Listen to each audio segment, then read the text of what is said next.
Matagal na panahon na ang nakalipas sa kabundukan ng Ifugao, kung saan ang mga palayan sa hagdang-hagdang anyo ay kumikislap na parang berdeng hiyas sa ilalim ng araw. Nanirahan ang isang matalinong mag-asawa, sina Amtalaw at Dumulaw ng nayon ng Hananga. Isang araw, umalingaw-ngaw sa buong lambak ang sigaw ng isang sanggol. Isinilang ni Dumulaw o isang malusog na sanggol na lalaki. Pinangalanan nila ito na Aliguyon. Maging ang matatanda sa nayon ay nagsabi, ang batang ito ay magiging dakila balang araw. Lumaki si Aliguyon na hindi pangkaraniwang bata. Mahilig siyang makinig sa mga kwento ng kanyang ama tungkol sa mga digmaan at sa mga payo ng matatanda tungkol sa karunungan at dangal. Madalas sabihin ng kanyang ina, ang tapong na walang karunungan ay nagdadala lamang ng kapahamakan. Kaya't nagsanay si Aliguyon. Araw-araw pinagtibay niya ang kanyang katawan at isipan. Natutunan niyang magtapon ng sibat na kay bilis na parang hangin sa bundok. Marunong siyang gumamit ng kalasag at sanay sa mga estratehiya sa labanan. Ngunit higit sa lahat, natutunan niyang pairalin ang pag-iisip bago kumilos. Ngunit sa kabila ng kanyang kabutihan, may isa siyang mithiin sa puso. Ang makaharap si Pumpakhayon, anak ni Pinairan, na siyang dating kaaway ng kanyang ama mula sa nayon ng dalindigan.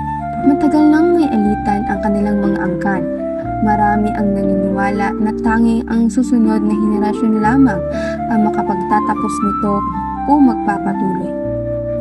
Nang siya ay binata na, nagpasya si Aliguyon na maglakbay patungong daligdigan, hindi upang maghiganti, kundi upang subukin ang kanyang lakas at upang patunayan ang dangal ng kanilang pamilya. Tumawid sila ng matatarik na bundok, mga rumaragasang ilog at madidilim na kagubatan. Mahaba ang paglalakbay, ngunit matatag ang kanyang loob. Sa wakas, narating nila ang nayon ng daligdigan, ang tahanan ng kanilang dating mga kaaway. Sa gitna ng nayon, buong tapang na humarap si Aliguyon sa mga tao. Ipinahayag niya na nais niyang makipagtagisan kay Pumbakhayon, ang mandirigmang kilala sa tapang at lakas. Pagkaharap nila, parehong nakaramdam ng paggalang. Alam nilang pareho silang hindi karaniwang mandirigma. At nagsimula ang labanan. Isang labanan na saksi ang mga bundok at ang buong kalikasan. Araw at gabi silang naglaban. Ang kanilang mga sibat ay kumikislap na parang kidlat at ang tunog ng kanilang mga kalasag ay umalingaw-ngaw na parang kulog sa kabundukan.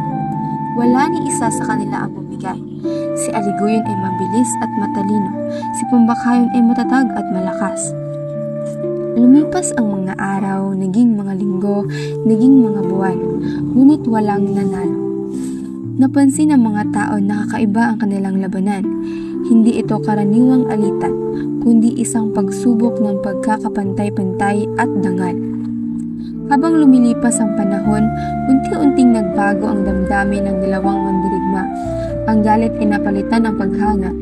Nakita ni Aliguyon kay Pumbakhayon ang kanyang sarili, matapang, marangal at may paninindigan, at ganoon din ang nakita ni Pumbakhayon kay Aliguyon. Hanggang sa isang araw, inihinto ni Aliguyon ang laban. Sa kanyang puso, alam niyang walang saysay ang pagpatuloy sa pagdanak ng dugo. Napagtanto nilang ang tunay na tagumpay ay nasa kapayapaan. Nagkamay sila bilang tanda ng pagkakaibigan at pagkakasundo.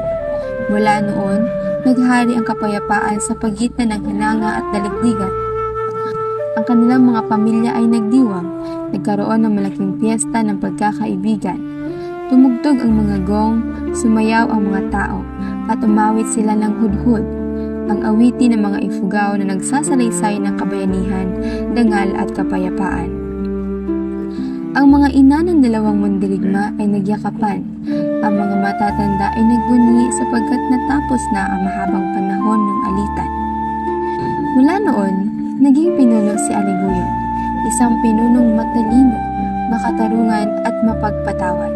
Hindi niya ginamit ang kanyang tapang upang mag-api, kundi upang magtanggol at magturo ng kabutihan.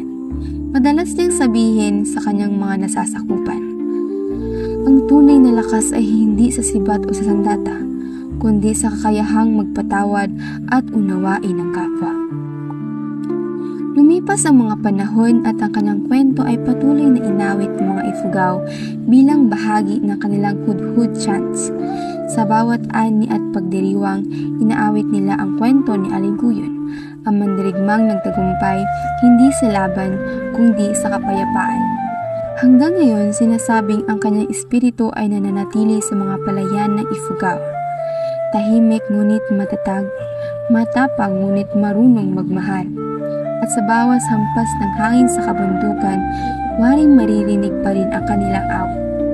At iyon ang hudhud ni Aling Guyon, ang alamat ng mandirigmang natutong ang tunay na tagumpay ay ang pagkamit ng kapayapaan.